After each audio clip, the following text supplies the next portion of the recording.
Bonjour à tous, on se retrouve pour une nouvelle position avec ici le trait pour les blancs, le roi noir qui semble en danger puisque dans les rocs opposés on voit les pièces blanches, hein, enfin les tours blanches, même les pièces à longue portée finalement, les tours et la dame qui sont bien placées pour attaquer le roi. Il n'y a plus de pions, hein, plus de pions blancs, donc toutes les colonnes sont ouvertes.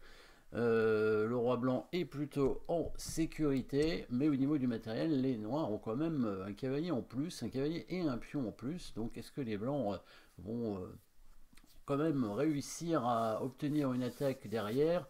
Et ça fait quand même une différence, un cavalier. Après, le fou des noirs n'a pas bougé, et donc ça bloque évidemment la liaison des tours, et donc la tour est bloquée en A8. On joue ici pour les blancs, on va chercher évidemment des coups forcés. Les échecs semblent pas forcément extraordinaires. Bon, il y a cet échec de tour évidemment, mais le roi va prendre. Et on voit pas derrière ce qu'on peut faire à part ramener l'autre tour, mais ça sert évidemment à rien de donner une tour pour en ramener une autre, éventuellement la dame, mais il n'y a pas de point d'appui pour venir attaquer, donc rien de spécial. L'autre échec de dame, évidemment, n'est pas bon, puisque quand même si le fou en C8 n'a pas bougé, le pion est protégé. On va rechercher autre chose qu'un échec, évidemment. Une menace de mat, il n'y en a pas pour l'instant. La dame noire protège le roi. Et pour l'instant, le fou qui est sur la diagonale de la dame est bloqué, hein, par le pion, ce qui peut donner évidemment une idée par la suite, bien sûr. Donc pas d'attaque de dame non plus, du coup. Bon, on peut attaquer la dame avec la tour, mais la tour se fait prendre immédiatement, donc ça ne sert à rien. Attaque de la tour éventuellement, mais surtout une prise de pièces évidemment, hein, puisque la prise de pièces c'est plus forçant que l'attaque de la tour avec le fou, parce qu'il n'y a que le fou qui pourra attaquer la tour, tandis que si le fou attaque la tour, évidemment il se fait prendre après, donc ça ferait une différence que de 2 points. Alors que si on prend directement une pièce, eh ben, ça fait 3 points. En plus, si on met le fou là, il y aurait directement une fourchette de cavalier, donc ce serait évidemment pas bon. Par contre, tour prend cavalier est un coup qu'il faut envisager, que vous avez certainement envisagé assez rapidement, hein, mais on va quand même on regarde les coups forcés dans l'ordre pour pas perdre l'habitude, et comme on a cette position pour la première fois, évidemment, quand on est en partie, on va tout de suite imaginer, évidemment, on en a tout de suite prévu le coup de tour qui prend le cavalier. Pourquoi? Parce que ça va ouvrir, si jamais le pion prend la tour, la diagonale du fou, et donc ça va permettre au pion d'avancer, attaquant la dame, avec évidemment des menaces derrière avec le fou et la tour. Même si le fou noir, hein, attaque la dame à la découverte aussi en prenant la tour, le pion fait un blocage, fait une interception, et en même temps une attaque à la découverte, hein, en attaquant la dame, les blancs qui récupéreront du matériel derrière. Alors à vérifier évidemment, tour prend cavalier, pion prend tour, pion avance en E6, attaquant la dame, le fou ne peut pas prendre le pion, sinon on reprend sur échec, et après on va gagner la dame, hein, voire on va mater très vite. Et si la tour se met au milieu, parce que si la dame bouge, c'est mat direct, si la tour se met au milieu en F6, elle se retrouve clouée par le fou, et donc on va l'attaquer avec la dame, hein. C'est le problème du fou qui n'a pas bougé, évidemment, ça veut dire que la tour est bloquée derrière, hein, et ça c'est très embêtant pour les noirs. Alors le fou, pas si mal placé, enfin si, il n'est pas bien placé, hein. Il serait beaucoup mieux devant ses pions, évidemment, hein, c'est un mauvais fou. Mais le problème, c'est évidemment, le problème principal, c'est quand même la tour qui n'a pas bougé derrière. Et donc, quand la tour vient en F6, on attaquera cette tour avec la dame, parce que on ne peut pas l'attaquer avec la tour, sinon il va prendre sur échec. Donc on attaquera avec la dame, et la tour est indéfendable, hein. Et si elle bouge, il y aura toujours la dame en prise. Alors si elle bouge en attaquant la dame, donc on imagine le coup pour attaquer la tour, peut-être dame en G5, probablement, hein, parce que comme ça nous permet de prendre la tour avec le fou. Et quand la tour va bouger, attaquant la dame, on a la possibilité de faire échec, hein, donc avec la dame. Regardons ça tout de suite, après tour prend D5. Les noirs sont pas obligés de prendre la tour, mais évidemment les blancs récupèrent leur matériel, on va regarder après. Dans la partie, c'est bien ce qui s'est passé. Les noirs ont pris la tour, évidemment. Les noirs ont pris la tour et donc la dame, le pion, la dame s'est fait attaquer par le pion à l'attaque à la découverte, évidemment, avec le fou en B2. Ici, si la dame bouge, c'est directement mat avec la tour qui arrive en H8. Si elle bouge pas, on la prend et les blancs récupèrent du coup la dame, récupèrent du matériel et on continue à attaquer avec leur tour, leur dame et leur pion quand même, hein, qui va rester aussi, hein, et qui est fort aussi, mais bon, dame et tour, c'est déjà suffisant pour créer une bonne attaque.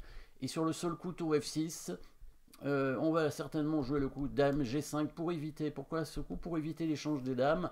Hein, le coup dame D4 permettrait probablement un échec de tour et après l'échange des dames, la partie continue, hein, puisqu'on n'aurait plus d'attaque, hein, sans les dames, il n'y a plus d'attaque.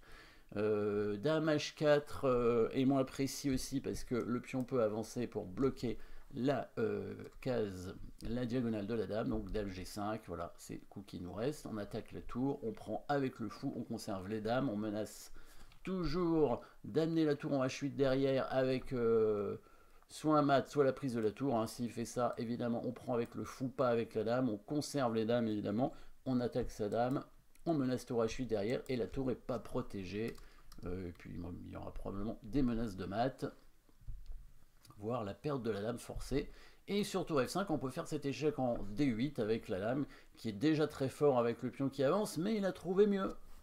Et il a trouvé mieux, il a trouvé un mat forcé ici, vous l'avez vu aussi, bien sûr. Le mat en quelques coups. Combien de coups? 4 coups, je dirais. 1, 2, 3, 4. Oui, mat en 4 coups, c'est ça. Mat en 4 coups ici pour les blancs grâce à une jolie petite attraction. Coup forcé, bien évidemment. Alors, dame D8 n'est pas mauvais avec l'idée sur tour F8 de pousser le pion en E7 et donc de faire une nouvelle dame derrière. Hein, ce ne serait pas un mauvais coup. Ça devrait mater aussi probablement avec le pion qui avance en E7, voilà, le pion qui défend la dame et du coup qui fait une nouvelle dame, et tout en attaquant la tour, tout en attaquant la dame, voilà, on attaque tout en même temps avec des menaces de mat, mais vous avez vu l'attraction. Échec avec la tour ici, c'est un joli coup parce que s'il prend avec le roi, il se fait mater en 2 coups grâce au clouage ici. Dame H6, la dame est clouée, elle ne peut pas prendre, ou le roi est obligé de bouger et c'est mat directement. Et dans la partie, donc il a pris avec la dame ici, tout simplement. Dame prend G6 échec. Si la dame court, la dame prend et c'est mat. Et si le roi vient là, vous avez trouvé évidemment le mat en 2 coups. Le fou qui arrive sur l'autre diagonale. Et après le seul coup, on mate avec le coup fou prend C5. Donc s'il n'avait pas pris la tour au premier coup, c'est alors les blancs récupèrent donc le cavalier, ils n'ont plus qu'un pion de moins, et toujours l'attaque sur le roi, le fou qui a toujours des difficultés à bouger. Alors a priori peut-être le seul coup d'ailleurs, hein, ce serait peut-être de bouger le fou, mais ça n'est pas possible. Vous avez vu évidemment la déviation, hein, de la dame noire ici avec la prise du fou de la tour qui permet après de prendre ce pion sur échec. La dame est obligée de revenir. Ensuite, on reprend le pion sur échec. Si la dame couvre, il va se faire mater rapidement, probablement avec la tour en G1. Le roi va bouger. Et ensuite, on va simplement amener la dame en H3 ou en H6. Et ensuite, c'est le pion qui avance avec l'attaque et la découverte du fou. Et c'est mat assez rapidement, c'est mat au coup suivant. Et s'il met sa tour en F7, on va simplement ramener la dame sur la colonne de la tour pour pousser le pion, libérer donc la diagonale du fou.